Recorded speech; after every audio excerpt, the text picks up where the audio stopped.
Bismillahirrahmanirrahim. Assalamualaikum warahmatullahi wabarakatuh. Alhamdulillahi rabbil alamin. Wassalatu wassalamu ala rasulillahil karim wa ala alihi wa sahbihi ajma'in wa ba'd. Saudara-saudariku dimanapun Anda berada, semoga Allah subhanahu wa ta'ala memuliakan, menyehatkan, melindungi kita sampai dengan detik ini kita dapat bersua. Dan lebih dari itu, semoga Allah subhanahu wa ta'ala senantiasa memberikan taufik, panduan untuk menjalani kehidupan di dunia ini agar mendapatkan rahmat Allah subhanahu wa ta'ala yang bisa kita bawa pulang menghadap Allah pada hari kiamat kelak, insyaallah. Teman-teman, malam ini di tanggal 26 Oktober 2023 Masehi, edisi spesial yang biasanya kita membahas Aqsa dengan cukup panjang. Kali ini kita ingin berbagi pesan yang sangat singkat, yang dalam singkat ini kita ingin mengingatkan baik kepada diri saya pribadi dan kepada kita semua tentang satu bagian dari ayat Al-Quran yang kiranya penting kita renungi, yaitu Quran surah ke-81 At-Takwir di ayat ke-26, saat Allah subhanahu wa ta'ala berfirman, "Fa'aina tadhhamun?" Maka engkau itu sesungguhnya mau kemana? Ayat yang singkat tapi begitu padat dan sangat mendalam, memberikan satu kesan yang cukup menusuk ke dalam jiwa setiap manusia. Pertanyaan yang datang langsung dari pencipta kita, sesungguhnya engkau mau kemana? Allah sudah menjelaskan mengapa kita diciptakan. Allah sudah memberikan jalan kehidupan bagi kita dan menerangkan konsekuensi di balik pilihan-pilihan yang kita tetapkan untuk menempuh jalan-jalan yang dimaksudkan. Bila benar, resikonya seperti ini. Bila salah, konsekuensinya demikian.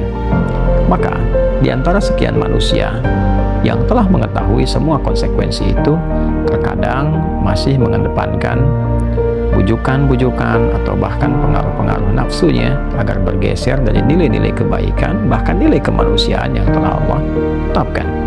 Ketika Allah menyampaikan, "Tidaklah aku ciptakan jin dan manusia itu kecuali untuk menaati aku, untuk beribadah kepada aku." Jadi sifat menjalani kehidupan di muka bumi ini adalah dilandaskan pada kepatuhan kita kepada Allah subhanahu wa ta'ala. Kepatuhan itulah yang disebut dengan ibadah. Patuh, tunduk, patuh, bahasa Arabnya itu disebut dengan Islam.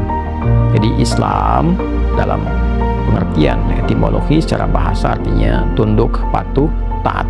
Orangnya disebut dengan Muslim.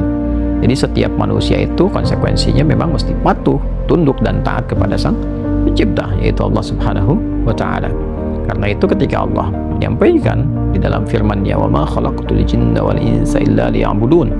Tidaklah aku ciptakan jin dan manusia itu kecuali untuk menjadikan seluruh aktivitasnya agar menaati Allah subhanahu wa ta'ala, dijadikan sebagai ibadah. Jadi kita dari bangun tidur sampai tidur itu sejatinya adalah memetakan kurikulum untuk menaati Allah dalam bingkai ibadah, dilatih dalam bentuk ritual. Ritual itu untuk mengaktifkan titik spiritual kita, titik roh kita. Segala yang terkait dengan roh disebut rohani. Jadi dalam diri kita ini ada spiritnya, ada rohnya. Dan itu adalah titik latihan pertama untuk mengaktifkan ya titik-titik kebertuhanan. Jadi ketika Allah sampaikan, "Tidaklah aku ciptakan engkau kecuali untuk menaatiku." Nah, titik ketaatan itu yang disebut dengan titik ritualnya. Ibadahnya ibadah ritual, ya keadaannya keadaan spiritual, itu yang penting kita aktifkan dulu. Itu sebabnya diminta kita sholat untuk mengoneksikan diri kita, mengaktifkan sinyal itu dengan Allah subhanahu wa ta'ala, dengan Sang Pencipta. Sehingga ketika terkoneksi, terbangun kesadaran dari dalam diri kita sebagai sebuah fitrah. Nanti kesadaran itu yang akan membimbing bagian dari sifat intelektual kita, titik intelektual, ya IQ itu, ya intellectual question. Kemudian nanti titik fisik kita, physical question. Jadi nanti yang menggerakkan adalah titik spiritualnya. Ini yang memberi perintah.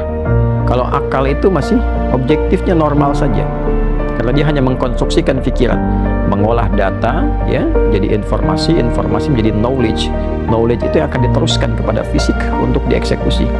Ya, bagaimana nanti lisan bicara, seperti apa konstruksi bicaranya, mengatur katanya bagaimana, memilihnya seperti apa, menjelaskannya bagaimana. Tapi perintah untuk melakukan itu sumbernya dari sini. Ya, dari titik terdalamnya. Di dalam itu cuma ada dua. Ada jiwa takwa, ada jiwa fujur. Fa'alhamaha fujuraha wa taqwaha. Maka di dalam diri manusia itu, di titik paling dalamnya itu ada nilai kebaikan, disebut dengan takwa, karakter moral kebaikan. Ada yang buruk disebut dengan fujur. Nama lainnya disebut dengan nafsu. Karena dari fujur keluar su, melewati nafas, nafas ketemu su jadi nafsu. Quran surah ke-12 ayat 53. Wa ma ubarni'un nafsi innan nafsa la'ammaratum bis-su illa ma rahima rabbih. Maka semua tindakan kita, menatap, mendengar, berbicara, bertutur, sampai dengan berjalan ujung kepala sampai ujung kaki, yang kita jadikan sebagai bagian dari perangkat beraktivitas itu, semua tatanannya, perintahnya kalau tidak dari takwa adalah dari fujur. Kalau bukan dari sifat baik, sifat buruk yang bersumber dari nafsunya. Maka semua kegiatan yang kita desain dalam setiap hari itu kita tata, dan Allah tanya, baik, kau untuk apa bekerja? Ya Allah, saya ingin mencari rezeki. Baik, bagus, untuk dapat uang. Setelah dapat uang mau kemana? Pengen kaya. Setelah kaya mau ngapain? Beli ini, beli itu. Setelah itu mau ngapain? Ditanya terus sampai ujungnya. Fa'aina tadhhabun, sampai ke titik puncaknya. Kalau kamu sudah meraih apa yang kamu inginkan itu, harta sudah banyak terkumpul, sudah mewah, rumah sudah megah, mobil melimpah, hidup juga kaya begitu rupa, terus mau ngapain? Ya. Maka orang-orang yang bingung pada akhirnya dia mencari-cari ketenangan. Akhirnya balik lagi, sudah kaya segala rupa, cuma cari ketenangan, akhirnya balik lagi ke desa, nyewa gubuk, nanam kangkung, nanam cabai. Terus kalau memang dengan seperti itu bisa bahagia, kenapa selama ini kerja keras mendapatkan sesuatu yang dikumpulkan? Balik ditanya, kamu kedudukan pengen jadi apa? Terus yang di militer pengen dapat bintang 1, 2, 3, 4, kalau perlu jenderal besar, bintang 5. Setelah itu mau ngapain? Mau diarahkan kemana semua itu?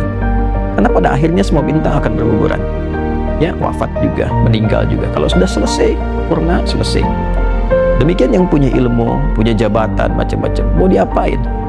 Ya, ketika semua titik itu mencapai pada titik jenuhnya, di akhir itu akan balik kan.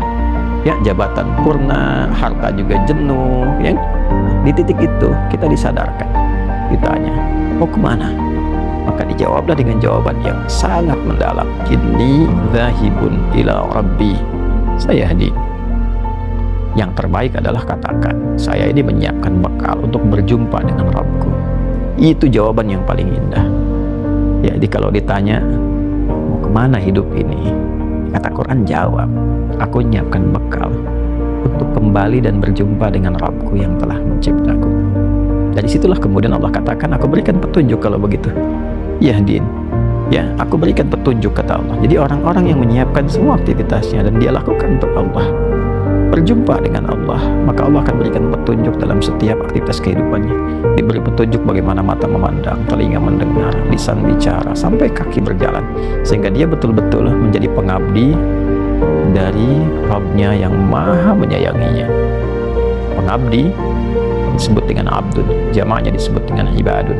Yang maha menyayangi disebut Rahman, maka disebutlah dia dengan ibadur Rahman. Wa ibadur Rahmanil ladzina yamshuna 'alal ardi hauna wa idza khatabahumul jahiluna qalu salama. Demikian di surah Al-Furqan itu. Itulah puncak yang mesti kita ikhtiarkan dalam kehidupan, yang kita selalu sampaikan dan komitmenkan sejak bangun tidur.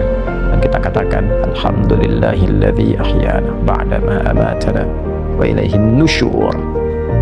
Terima kasih ya Allah, segala puji hanya milik-Mu yang telah memberi kesempatan hamba menjalani kehidupan, padahal Engkau telah tahan nyawa hamba dari dalam tidur.